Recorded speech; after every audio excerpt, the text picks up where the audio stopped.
Ano nga ba yung napakahalagang bagay na hindi mo dapat gawin kung ikaw ay math teacher sa usaping estilo ng pagtuturo? Ito ay ang pagiging bookish.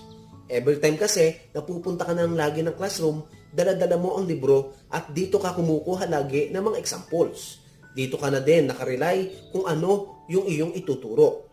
Hindi ko naman sinabi na huwag kang gumamit ng libro. Dahil ang libro ay pwede mo talagang maging reference. Ang sabi ko, huwag na huwag mo laging dadalhin at ito na lang ang pamaraan mo kung papaano ka magtuturo sa iyong mga estudyante.